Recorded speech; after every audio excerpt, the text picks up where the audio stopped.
ഇത് mass മോട്ടോഴ്സിന്നാണ്. Honda deo ആണ് വണ്ടി, പഴയ മോഡൽ ഡിയോ ആണ്. ജനറൽ സർവീസ് അതേപോലെ തന്നെ ടെസ്റ്റ് വർക്കാണ്, റീടെസ്റ്റിൻ്റെ ടൈം ആയിട്ടുണ്ട്. അപ്പോൾ അതിന് വേണ്ടിയിട്ട് നമ്മൾ കയറ്റിയതാണ്.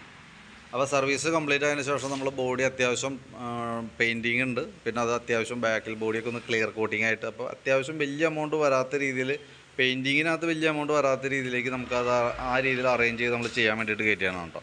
അപ്പോൾ ഫസ്റ്റ് നമ്മൾ അതിൻ്റെ സർവീസിൻ്റെ ഭാഗങ്ങൾ ചെയ്യുന്നുണ്ട്. ബാക്ക് ബ്രേക്കിൻ്റെ ലൈനറൊക്കെ നമ്മളൊന്ന് അഴിച്ച് ക്ലീൻ ചെയ്യുന്നുണ്ട്. കമ്പനി ലൈനറൊക്കെ കിടക്കണേ, പുതിയ ലൈനറാണ്. അപ്പോൾ ഒന്ന് അഴിച്ച് ക്ലീൻ ചെയ്തിട്ടാൽ മതി. അതായത് ബ്രേക്ക് ക്യാം, ഈ ബ്രേക്കിൻ്റെ ക്യാമ് നമ്മൾ കൂട്ടത്തിൽ കൂടെ ഒന്ന് അഴിച്ച് ഗ്രീസ് ചെയ്തിടും. അതേപോലെ ഇത് ബാക്ക് വീൽ പിടിപ്പിക്കുന്ന ഷാഫ്റ്റാണ്. അതിൻ്റെ ഗിയർ ബോക്സിൻ്റെ ഉള്ളിൽ നിന്നാണ് അതിൻ്റെ ബെയറിങ്ങൊക്കെ ചെക്ക് ചെയ്ത്, വേറെ കംപ്ലയിൻ്റ് ഒന്നുമില്ല. അതേപോലെ ബാക്ക് ടയറൊക്കെ ആയാലും അത്യാവശ്യം പുതിയ ടയർ, വലിയ പഴക്കമായിട്ടില്ല. പിന്നെ ക്ലച്ചിൻ്റെ ഭാഗം എയർ ഫിൽറ്ററൊക്കെ നമ്മൾ ചെക്ക് ചെയ്യാൻ വേണ്ടി വെച്ചിട്ട്, അപ്പോൾ എയർ ഫിൽറ്ററൊക്കെ നമ്മൾ നോക്കുമ്പോൾ എയർ ഫിൽറ്ററൊക്കെ മാറ്റേണ്ട ഒരു ടൈം ആയിട്ടുണ്ട് കേട്ടോ. അത്യാവശ്യം പൊടി കയറി ബ്ലോക്ക് ആയിട്ടുണ്ട്. അപ്പോൾ എയർ ഫിൽറ്ററും പ്ലഗും സെക്കൻഡറി ഫിൽറ്ററും നമുക്ക് എന്തെങ്കിലും മാറ്റിയിടണം. ക്ലച്ച് യൂണിറ്റ് ഫുള്ളായിട്ട് നമ്മൾ അഴിച്ചിട്ടുണ്ട്. ക്ലച്ചിൻ്റെ ഭാഗം ഗ്രീസിങ്ങിനായിട്ട് അയച്ചതാണ്. അപ്പോൾ വേരിയേറ്റർ ബോഡി കാര്യങ്ങളൊക്കെ ചെക്ക് ചെയ്ത്, വേരിയേറ്റർ ബോഡി ബോസ് ഡ്രൈവർ റോളറായിട്ട് നോക്കി, ബെൻറ്റെക്സിൻ്റെ ഭാഗമൊക്കെ ചെക്ക് ചെയ്തു. ബെൻറ്റെക്സിൻ്റെ സൈഡൊക്കെ ചെറിയ ടച്ചിങ് ഉണ്ട്, നിലവിൽ വേറെ പ്രോബ്ലം ഒന്നുമില്ല. ക്ലച്ച് യൂണിറ്റൊക്കെ ഒന്ന് അയച്ച് ഗ്രീസ് ചെയ്തിടുന്നുണ്ട്. ബാക്കിലത്തെ ഡ്രൈവ് ബെൽറ്റ് നമ്മൾ ചെക്ക് ചെയ്തതിൻ്റെ സെൻറ്റർ ഭാഗമൊക്കെ ചെറിയൊരു പൊട്ടലൊക്കെ ഉണ്ട്. പക്ഷേ നമുക്കിപ്പോൾ മാറ്റണമെന്നില്ല, നമ്മൾ കറക്റ്റായിട്ട് സർവീസ് ചെയ്ത് പോകുന്ന വണ്ടിയാണ്. കറക്റ്റ് പീരീഡിൽ സർവീസ് ചെയ്യുന്ന വണ്ടി ആയതുകൊണ്ട് തന്നെ അടുത്ത സർവീസിലായാലും നമ്മൾ നോക്കി, കൂടുതൽ പ്രോബ്ലം ഉണ്ടെങ്കിൽ നമുക്ക് അടുത്ത സർവീസിൽ മാറ്റിയാലും മതി, ബെൽറ്റിൻ്റെ കേസ് കേട്ടോ. അപ്പോൾ ഞാനത് എസ്റ്റിമേറ്റിനകത്ത് ബെൽറ്റ് ഉൾപ്പെടുത്തുന്നില്ല, നോക്കിയിട്ട് വേണമെങ്കിൽ കൂട്ടത്തിൽ വേണമെങ്കിൽ മാറ്റാം. പക്ഷേ നമുക്ക് പറഞ്ഞ കറക്റ്റ് സർവീസ് ആയതുകൊണ്ട് എന്തായാലും നമ്മൾ ക്ലച്ചിൻ്റെ ഭാഗമൊക്കെ അടുത്ത സർവീസിലായാലും അഴിക്കുക. ഇതേപോലെ തന്നെ ജനറൽ സർവീസ് ആകുമ്പോൾ ഫുള്ളായിട്ട് നമ്മൾ അഴിച്ച് ചെക്ക് ചെയ്ത് പോകണം. അപ്പോൾ ആ കൂട്ടത്തിൽ മാറ്റിയാലും മതി. പിന്നെ ബാക്കിലത്തെ ഷോക്ക് അബ്സറും അതേപോലെ ലേഡീസ് ഫുട്ടേഴ്സൊക്കെ മാറ്റാൻ പറഞ്ഞിട്ടുണ്ട്. അപ്പോൾ ഷോക്ക് അബ്സർ നമുക്ക് തന്നെ യൂസ് ചെയ്താൽ മതി, കുഴപ്പമില്ല. ബാക്കിലത്തെ കുഴപ്പമില്ല.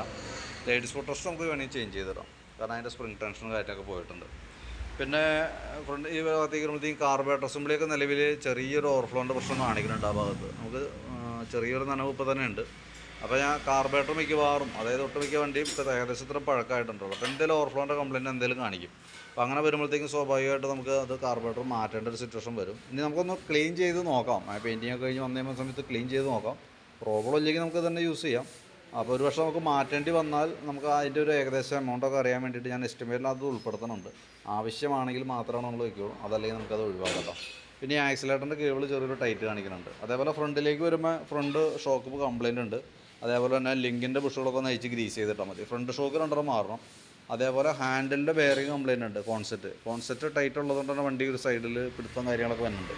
അപ്പോൾ കോൺസെറ്റും കൂടി കൂട്ടത്തിൽ കൂടെ മാറ്റി വിടുന്നുണ്ട്. ബാറ്ററി 2024 വെച്ചാണ് ബാറ്ററിയാണ്, ആമറോണിൻ്റെ ബാറ്ററിയാണ്. അപ്പോൾ അതിൻ്റെ വോൾട്ടൊക്കെ നോക്കുമ്പോൾ 13 വോൾട്ട് വരെ കാണിക്കുന്നുണ്ട്, വേറെ പ്രോബ്ലം ഒന്നുമില്ല.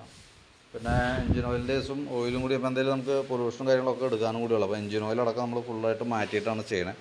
അപ്പോൾ അതിൻ്റെ ഏകദേശം ഒരു എസ്റ്റിമേറ്റ്, അപ്പോൾ എഞ്ചിൻ ഓയിലും ഈ പറഞ്ഞ രീതിയിൽ ഫ്രണ്ടിലേക്ക് വരുമ്പോൾ front shock, cone set, general service, water service വരും. പിന്നെ പെയിൻറ്റിങ്ങിൻ്റെ എമൗണ്ട്, പെയിൻറ്റിങ് വരും. അതേപോലെ നമ്പർ പ്ലേറ്റൊക്കെ പഞ്ച് ചെയ്ത് പുതിയത് കയറ്റണം നമ്മൾ.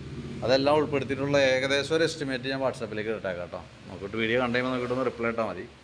അപ്പോൾ അതനുസരിച്ച് നമുക്ക് വർക്ക് കംപ്ലീറ്റ് ചെയ്യാം. അപ്പോൾ അതിനകത്ത് നമ്മൾ കാർബേറ്റർ അസംബ്ലിയൊക്കെ ഉൾപ്പെടുത്തുന്നുണ്ട്. ആവശ്യമാണെങ്കിൽ മാത്രമേ നമ്മൾ എടുക്കുകയുള്ളൂ. കാർബേറ്റർ ആക്സിലേറ്ററുകൾ എന്തെങ്കിലും മാറ്റേണ്ടി വരും. കാർബേറ്ററൊക്കെ നോക്കിയിട്ട് ആവശ്യമാണെങ്കിൽ മാത്രമേ നമ്മൾ എടുക്കുകയുള്ളൂ കേട്ടോ. പക്ഷേ നമുക്ക് ഏകദേശം എമൗണ്ട് ഒന്ന് അറിഞ്ഞിരിക്കാൻ വേണ്ടിയിട്ട് ഞാനത് എസ്റ്റിമേറ്റിൽ ഉൾപ്പെടുത്തുന്നുണ്ട്. ഓക്കെ.